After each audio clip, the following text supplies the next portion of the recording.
Maka la ilaha illallah itu sayrus salikin. Nah, la ilaha illallah itu adalah hiburan jalan-jalannya para salik. Jadi walaupun nih kita nih coba orang-orang yang sudah menikmati zikrullah, ajak dia jalan-jalan, dia kurang nggak menikmati benar.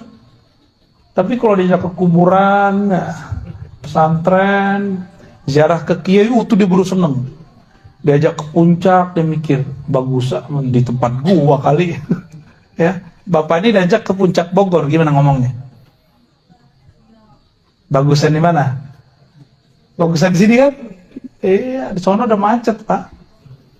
Gunungnya sih masih bagus, ke sononya 3 jam buka tutup.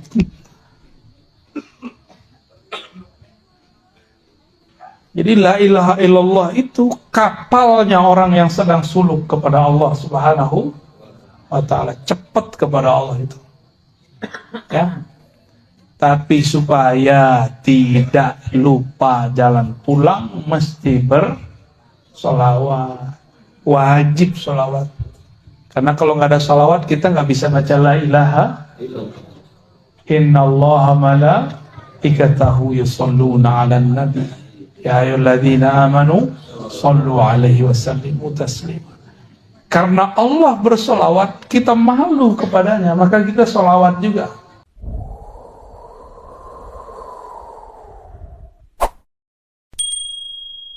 Itulah rahasia kenapa syariat dimapankan di masa Rasulullah, sedangkan rahasia-rahasia kolbu ini tidak berhenti, turun terus. Inilah makna al-ulama warasatul anbiya. Ulama mewarisi risalah-risalah kitab dari kolbu an-nabi al-ummi. Langsung, Pak. Nggak lewat Google, nggak lewat kitab kuning. Kitab kuning itu dari sini, dari kolbu. Jangan dibalik. Ini kiai-kiai udah kehijab ini, santri-santri udah kehijab. Kok kolbu ngikutin kitab kuning? Salah itu. Kitab kuning pemahamannya harus ngikutin rahasia warisan kolbu Rasulullah SAW. Itu ya baru sahih warisan Rasulullah, baru pewaris Rasul ente.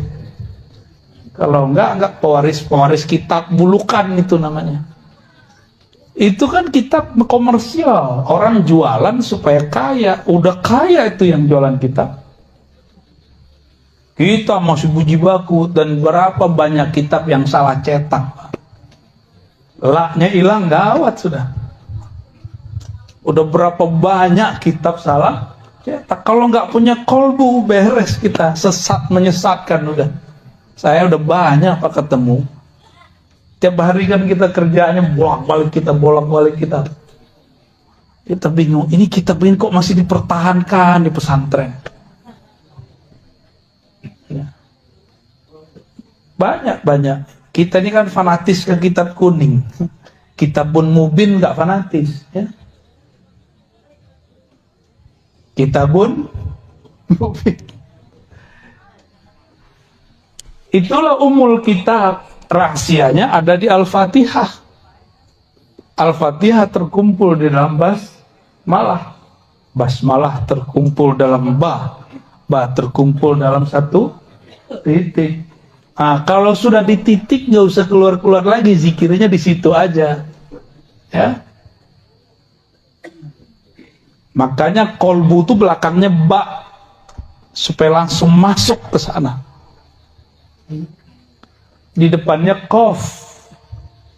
Wah, itu rahasia-rahasia huruf tuh banyak ya. Saya nggak usah bahas rahasia huruf lama-lama ini. Jadi la ilaha illallah itu makanan kolbu paling mahal. Cara menikmatinya macam-macam. Ada yang pedas, ada yang manis. Yang pedas thariqat qadiriyah, yang manis thariqat naqsyabandiyah, gitu. Kan ada yang nggak senang pedas-pedas, senangnya manis-manis. Kalau orang Banten nih senangnya pedas manis. Dapat zikirnya yang keras, dapat zikirnya yang manis. Alhamdulillah. Ada yang senengnya nge-rap musiknya, ada yang senengnya melankolis, ya, melo-melo musiknya yang syahdu-syahdu. Itu pilihan kita aja. Itu kan musik di dalam diri. Jadi zikir keras lembut itu adalah hentakan di kolbu. Nggak ngaruh orang di luar sana. Mau di luar sana orang bentak-bentak, kalau di kolbunya lembut tetap kolbu lembut deh. Ya. Ini contoh nih yang lagi sibuk megang handphone. Orang udah zikir keras-keras di sampingnya, dia masih sibuk ya. Pasang status lagi ikut majelis zikir nih. Lah kok bisa orang ikut majelis zikir pasang status? Ya, canggih Pak zaman sekarang ya. Lumayan lah dapat berkah. Iza maratu biridil jannah, tahu kalau kamu lewat di majelis-majelis di taman-taman surga, maka petiklah, icip-iciplah, coba-cobalah. Lumayan. Ini kan saya pernah cerita di sini di mana nih? Guru dari guru saya namanya Syekh Husain Usairon Al-Lubnani, mantan orang Syiah, ngejekin ahlu sunnah Thariqat Naqsyabandiyah yang ada di Masjid Jami' di Lebanon. Itu zikir Pak, ba'da sholat. Afdalu zikri la ilaha illallah. Itu di sana zikirnya sama dengan di sini. Ya. Sekarang kan udah ada YouTube kan? Kita kan udah jadi wali YouTube. Orang wali kutub, kita wali YouTube. Tinggal cek aja zikir tarekat Lebanon, Beirut, Turki sama kayak di sini. Beda hidung aja, mancung mah nggak mancung. Ya. Beda brewok sama nggak brewok, itu aja bedanya. Selebihnya sama, metodenya sama. Bahkan tarekat Saziliyah di sana zikirnya kayak di sini. La ilaha illallah. Sebenarnya Saziliyah ternyata Sazili Al-Qadiri. Kalau di sini kan An-Naqsyabandi ada Qadiriyahnya, Qadiriyah ada Naqsyabandiyahnya. Yang penting dapat Qadiriyah udah pasti zikirnya kenceng. Ini orang Syiah mau main-main, ikut goyang-goyang pala. Masuklah dia langkahilah itu bahu-bahu orang yang sedang getaran zikirnya lagi dahsyat. Duduk di tengah. Padahal itu porosnya zikrullah. Dia duduk di situ. Lihat kiri kanan. Coba kepalanya miring. Dia coba Pak, pejam matanya, kepalanya pertama ke kanan. La ilaha. Pas illallah hanyut. Terbawa arus karena dia di dalamnya kosong. Hanyut, hilang benar. Tiba-tiba dia bangun. Dia lihat kok nggak ada orang zikir. Ternyata dia masuk ke alam barzakh. Dia mati suri sesaat. Datang malaikat munkar nakir, man rabbuka? Oh, nggak bisa jawab. Lepotan. Digampar-gampar, disiksa. Udah lama, udah rasanya ribuan tahun. Terjadi kiamat. Dibangkitkan, lebih kaget lagi. Sampai kemudian di mizan, ditimbang, dihisab. Salah satu hisab dia ngejek orang berzikir. Pas masuk ke sirat jatuh. Pas jatuh bangun deh. Orang-orang baru selesai kayak tadi, la ilaha illallah Muhammadur Rasulullah. Baru selesai. Karena Muhammad Rasul itu narik dia keluar lagi. Kejadian Pak, ini guru ahli hadis di hari akhir hayatnya. Tadinya Syiah benci sahabat Nabi, jadi pencinta sahabat Nabi. Tadinya nggak hafal Alfiyah, pengen belajar hadis, kata gurunya, ente kalau mau belajar hadis harus kuat bahasa. Untuk kelas kamu harus kuat Alfiyahnya atau jurumnya. Dia pilihlah Alfiyah, 6 bulan dihafal. Berangkat pagi dia hafal 2 bait, pulang dia hafal 2 bait, malam dia setoran. 6 bulan khatam. Ditalkinlah zikir Naqsyabandiyah, zikir Syaziliyah, zikir Qadiriyah, menjadi mursyid agung di tanah Syam. Namanya Syekh Husain Utsairan. Saya ketemu murid beliau.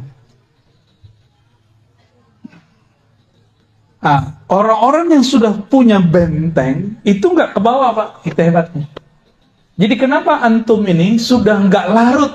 Karena sudah ada benteng di dalam kolbunya. Kalau nggak lewat pingsan-pingsan semua pasti. Saya kan ngalami hal yang sama waktu kecil. Ya, zikir Samaniyah Qadiriyah. Orang baru afdhal zikri la ilaha kita udah hilang. Sama kasusnya, mirip-mirip kayak tadi. Tapi kalau di sana Pak, di kampung saya, sebelum Jumatan itu tahlil dulu. Afdhalu dzikri la ilaha illallah la ilaha. Itu setiap kali saya merem saya diputar ke alam semesta itu. Waktu umur masih 9 dan 10 tahun. Sampai sekarang saya nggak bisa lupa. Saya datang ke guru saya, guru saya di depan, jadi mursyid saya di depan. Saya nginep di surau beliau, zawiyah beliau, tempat suluk beliau setiap malam. Saya tanya, beliau diam aja. Datang ke mak saya bilang, kamu ntar akan jalan-jalan itu kerjaannya. Kita kan penakut, nggak berani kemana-mana. Pisah dari mak nggak berani. Tapi ibu saya saja, dia bilang, kamu nanti akan jalan-jalan kemana-mana. Ternyata sudah terbaca dari zikrullah. Itu kejadian.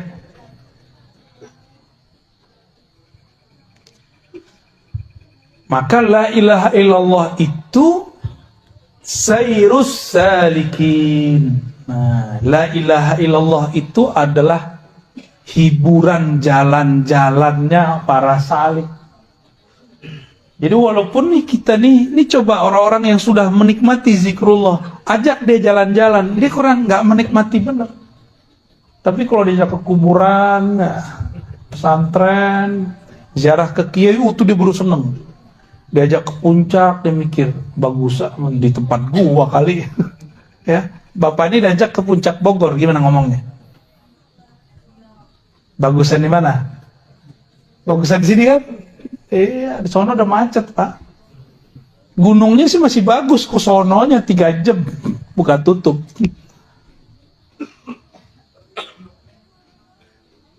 Jadi la ilaha illallah itu kapalnya orang yang sedang suluk kepada Allah Subhanahu wa ta'ala, cepat kepada Allah itu. Ya. Tapi supaya tidak lupa jalan pulang mesti bersolawat. Wajib sholawat. Karena kalau nggak ada sholawat kita nggak bisa baca la ilaha innallaha malaikatahu yusholluna 'alan nabi ya ayyuhalladzina amanu shollu 'alaihi wasallimu taslima.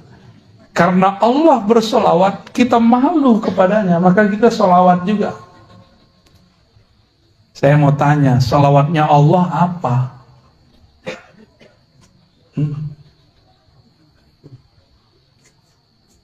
Kalau malaikat kan Allahumma sholli ala Muhammad, itu malaikat. Allah sholawatnya gimana?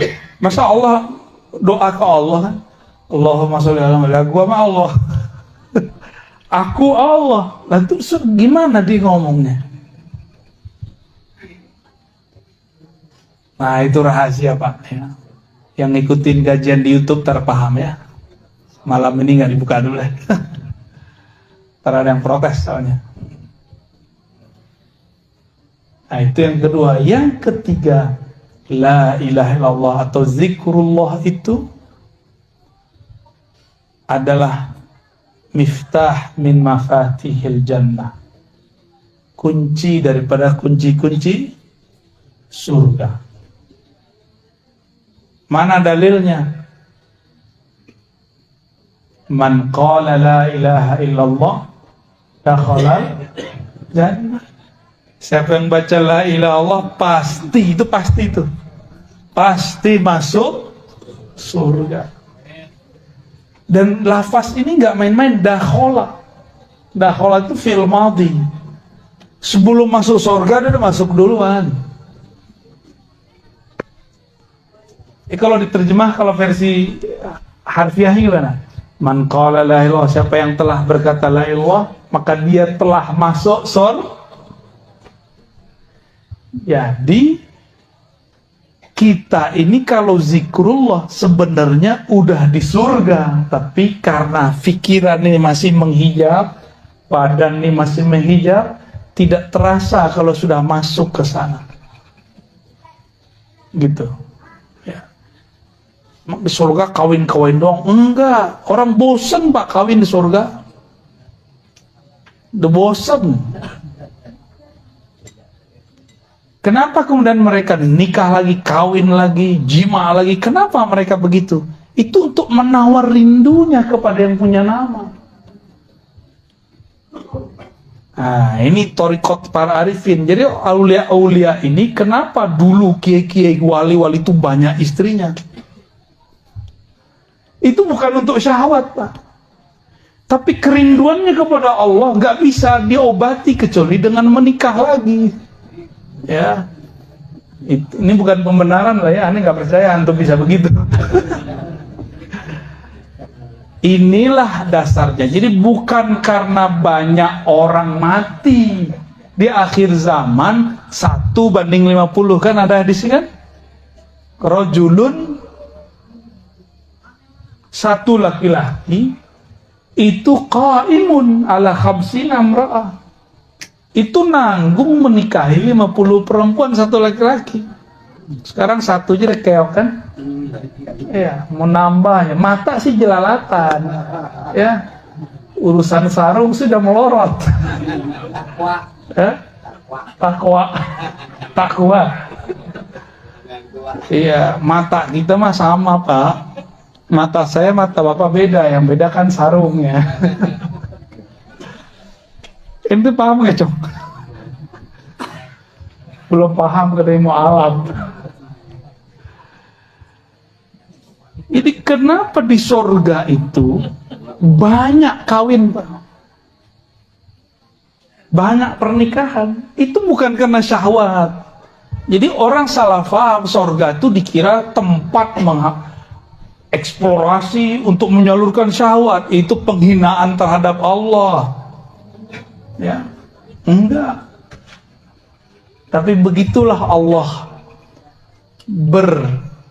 apa istilahnya? Bersiloka, bersendagurau dengan hambanya. Ada hamba-hamba yang kebawa sendaguraunya. Diceritakan di surah Waqiah, ya. Uruban atraba. Inna ansha'nahunna insya'a faja'alnahunna abkara urban atraba. Udah jorok aja otak mikirnya. Itu kalau diterjemahin apa, Pak? Kan lagi direvisi sama Kementerian Agama karena dianggap terjemahannya jorok. Ya biasa aja kali. Ya. Urban atroba itu, mohon maaf ya, kalau cowok atletis, kowi.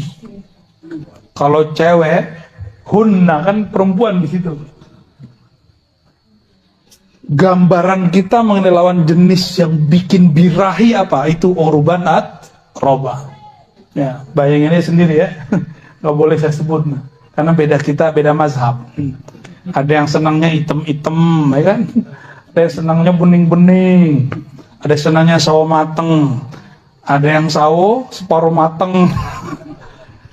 Dari mana saya tahu makna ini, Pak? Kita buka kitab tafsir Zamakhsyari. Itu orang Mu'tazilah, Persia, bukan orang Arab.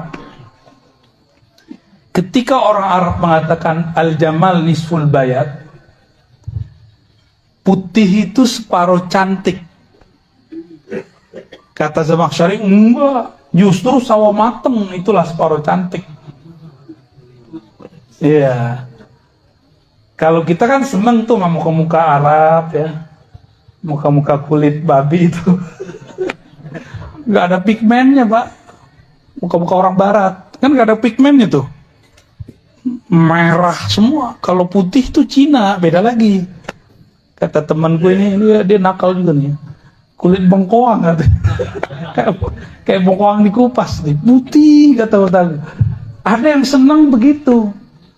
Tapi orang-orang di Eropa senangnya gimana? So mateng. Ya, serius. Kalau kita, jadi kita nggak usah berpikir ala mereka, kita mikir ala kita aja. Itu penafsiran, ya, beda kampung, beda selera. Tapi semua itu bukan untuk nafsu, bukan. Di sorga itu disebutkan nikmat berhubungan badan semikian rupa, bukanlah untuk badan itu sendiri, tapi untuk mengalihkan kerinduan. Karena seorang hamba hanya bertemu Allah pagi dan sore. Dari pagi ke sore sudah 500 tahun. Berapa tahun? Sehari di sorga berapa? Sehari semalam di surga berapa tahun kita? 1000. Pagi sampai sore bagi 2 aja. Jadi Allah itu menampakkan, mengangkat tabir hijab, sehingga hamba-hambanya melihat tergantung pemakrifatan dia waktu di bumi. Nanti mereka memandang Allah tuh, lalu sujud ketika Allah membuka tabir. Itu yang disebut mandang, bukan ngomong begini, bukan, ya. Lalu Allah tutup lagi ketika waktu duha sudah datang. Jadi syuruk ke duha, kira-kira begitu di sana. Dan mereka lupa dengan semua nikmat jima, lupa nikmat khamar, lupa nikmat madu, lupa semua. Ketika Allah sumber semua kenikmatan melihatkan dirinya, memperlihatkan tajallinya, lupa semua. Lalu Allah tutup tabir, mulailah mereka rindu, ditunggu sehari, 2 hari, 3 hari, hitungan bumi di sana belum sehari 2 hari. Dihitung sampai sore, 500 tahun. Selama itulah mereka doyan menikah. Wali-wali Allah di bumi, kalau mereka nikah banyak, itu babnya, bukan karena syahwat dia. Jadi jangan suuzon sama kiai yang banyak istri. Tapi kalau samping saya kayaknya banyak minal muwahhidin, ya. Orang-orang ahli tauhid. Oh, kayaknya ada tuh 1-2 tuh, ente Masna, ya. Kopiahnya kenapa disunat, tak? Waktu pertama kita datang sini kan kopiah masuk ke aras. Masya Allah. Gitu-gitu 2. Antum berapa? Jomblo. Bagi-bagi lah, satu jomblo tuh sampai antum tuh.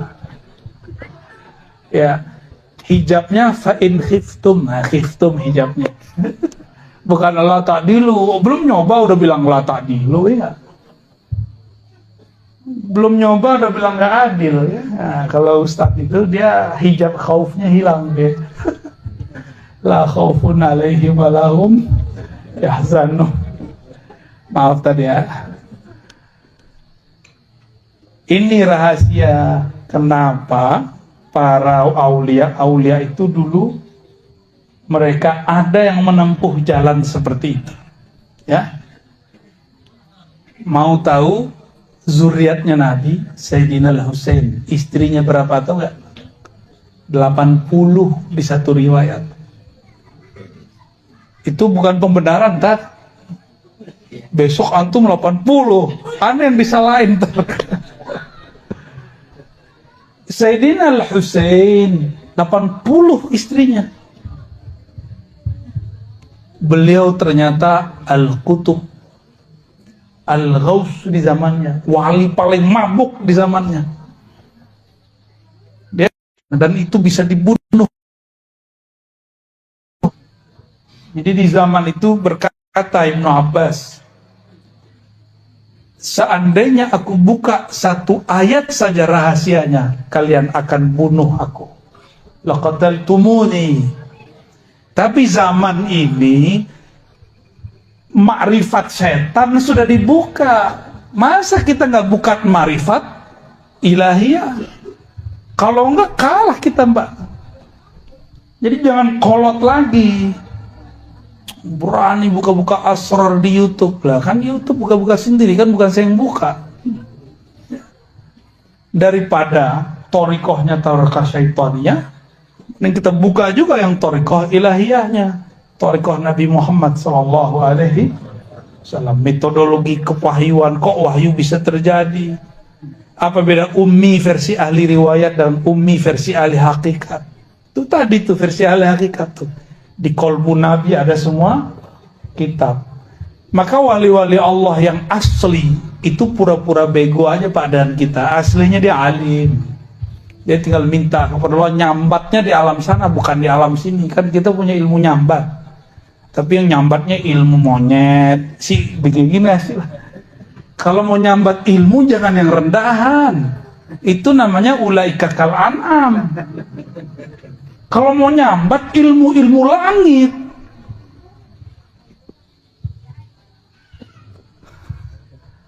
Ya. Jadi yang dulu pernah belajar silat-silat, nyambat ini, nyambat itu, udahlah, antum cukup belajar zikir aja mal, pakai Haji Maman. Itu ntar nyambat asrar, pakai la ilaha illallah, nggak disadari dapat. Asrar itu kan nggak perlu antum jadi aneh-aneh. Justru semakin masuk kalimat itu semakin normal kita hidup. Semakin jadi manusia yang utuh. Kecerdasannya utuh, pikirannya fokus. Kalau dia kerjanya lebih fokus. Kalau dia berjuangnya lebih tulus. Kalau dia gurunya lebih ikhlas. Kalau dia suami istri akan lebih penyayang kepada pasangannya. Ya, maka wajib belajar zikir khafi biar lembut ya. Biar lembut. Kalau antum ini masih kasar sama pasangan, berarti kurang zikir lembutnya. Tutup dengan sholawat biar kelembutan Rasulullah muncul di dalam diri. Jangan zikir doang. Nah, ini kenapa nih banyak yang mengeluhkan, suami saya, istri saya habis zikir kok kaku. Karena dia zikir tapi zikirnya tidak dipati dengan sholawat. Tahu pati? Tidak ditutup dengan sholawat. Sholawat itulah yang melembutkan segala-galanya. Kenapa iblis segaring itu ngomong? Kenapa iblis sekeras dan sekasar itu dan pendendam? Karena dia tidak bersholawat kepada Rasulullah Sallallahu Alaihi Wasallam. Gak pernah dia mau sholawat. Yang dilihat Muhammad, yang dia lihat Muhammad bin Adam, keturunan Adam. Muhammad turunan Adam ngapain sholawat? Dia nggak ngelihat Muhammad itu Ahmad itu Ruhullah, dia nggak lihat. Karena memang iblis walaupun masuk surga dia cuma mukasyafah, tapi tidak sampai musyahadah. Mukasyafah artinya apa mukasyafah? Dia melihat alam malakut, tapi tidak sampai kepada musyahadah, memandang kepada penguasa alam malakut dan jabarut. Nabi Adam, karena dia sholawat, Allah izinkan dia melihat di aras itu tulisannya apa. Iblis nggak lihat itu. Ya, itulah yang jadi mahar sekarang mengalir di tubuh kita semua. Itu sebabnya kalau benar nih umat Rasulullah pasti rindu sama Rasul. Sholawat pasti bergetar ini. Bulu romanya berdiri awal-awal sholawat. Ya. Kalau benar nih air matanya bisa berlinang kalau sebut nama Rasulullah dalam sholawat. Pasti. Karena Rasulullah SAW menghikayatkan ketika Sayyidina Adam hendak ingin memeluk Sayyidatuna Hawa, ditegur oleh Allah lewat Sayyidina Jibril, dam, mahar. Menpegang-pegang aja. Gak boleh. Kata Sayyidina Jibril. Ya, terus maharnya apa? Tanpa diajar oleh Jibril, Nabi Adam sudah ngerti duluan. Ternyata Jibril belum melihat yang dilihat oleh Nabi Adam. Wajar Nabi Adam jadi rektor, Pak, jadi kiai di surga. Nabi Adam Allah izinkan kolbunya memandang kepada arasy Allah lewat ruh murninya. Di aras dia lihat ada tulisan, ngeliatin nama, kok bukan namaku, tapi kok nama Muhammad, la ilaha illallah Muhammadur Rasul, kok itu di sana. Itu hadisnya ada di riwayat Imam Hakim, hadisnya sahih. Yang mendhaifkan pasti nggak senang sama ilmu ini. Hadisnya sahih itu, benar hadisnya. Maka beliau mengatakan Allahumma sholli ala Muhammad al-maktub ismuhu fi arsyika al-azim. Kira-kira begitu kalau dibahasakan secara bebas. Ya Allah, kirimkan salamku, hormatku, ta'zimku kepada nama yang tertulis di arasmu, yaitu Muhammad. Oh, ternyata itu mahar paling tinggi di alam semesta. Tapi nanti Ustadz jangan pakai mahar itu kalau mau nikah lagi, karena istrinya nggak ngelihat itu. Kalau istrinya ngelihat itu cukup itu. Datang ke kita pakai mahar salawat aja tat. Enak juga tuh ya. Tapi nafkah kan nggak bisa pakai salawat. Langsung sah. Maka berkah salawat itu halalah Sayyidina Adam menggauli Sayyidatuna Hawa. Jadilah anak kita ini buah dari sholawat itu. Ya, jadi kita ini buah dari sholawat. Jadi kalau kita zikir, zikir mana yang paling sering dibaca? Ya dua itulah. La ilaha illallah sama sholawat Muhammadur Rasulullah sallallahu alaihi.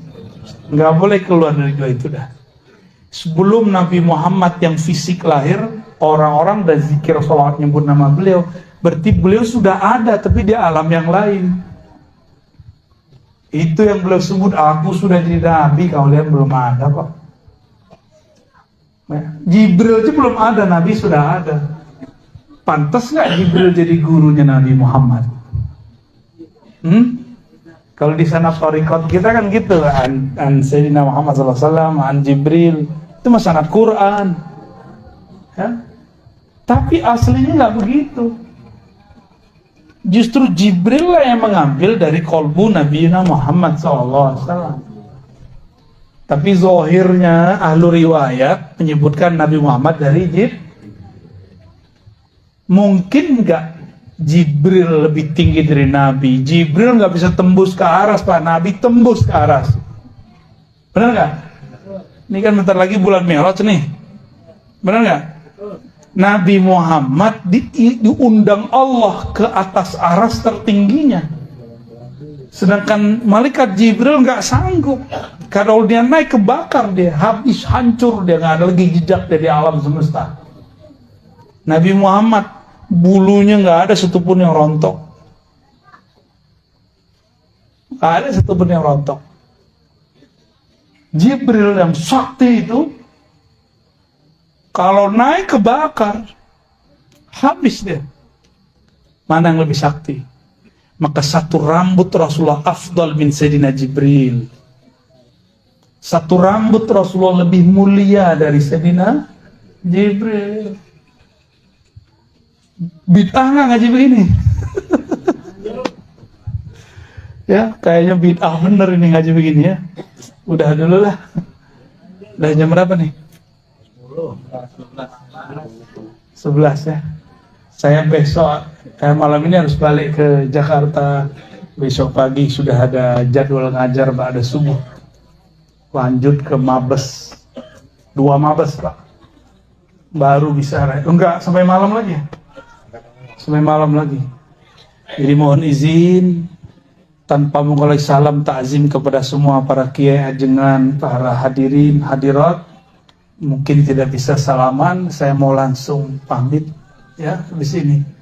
Mohon ridhonya kalau ada yang tersinggung ya. Mohon maafnya jika ada yang kurang berkenan ya. Kesimpulan kajian kita malam ini sederhana. Afdalu dzikri la ilaha illallah. Afdalus syukri wa du'ai alhamdulillah. Doa tertinggi, zikir aurat tertinggi adalah alhamdulillah. Alhamdu itu inti dari nama Nabi Muhammad. Nabi Muhammad itu dalamnya hamd. Maka orang sholawat itu sudah bersyukur. Semoga kita termasuk mereka ahli tauhid dan orang bersyukur kepada Allah Subhanahu wa ta'ala. Mohon izin Pak Kiai, mungkin cabut duluan, nggak sempat ziarah dulu ya. Kepada Sahibul Bait, semoga Haji Ahmad Nasai bin Zakaria Allah angkat derajatnya di alam sana. Dengan berkah la ilaha Allah yang dibaca tadi, meskipun tidak pantas diterima Allah, semoga berkat salawat Allah terima juga. Semoga Sahibul Bait, keturunannya, muhibbinnya, pecintanya, kawan-kawannya, orang yang hadir juga diangkat ke derajat muwahhidin, muqarrabin. Amin ya rabbal alamin. Ilahi anta maqsudi wa ridhaka matlubi. Wa sallallahu ala sayyidina Muhammad. Assalamualaikum warahmatullahi wabarakatuh.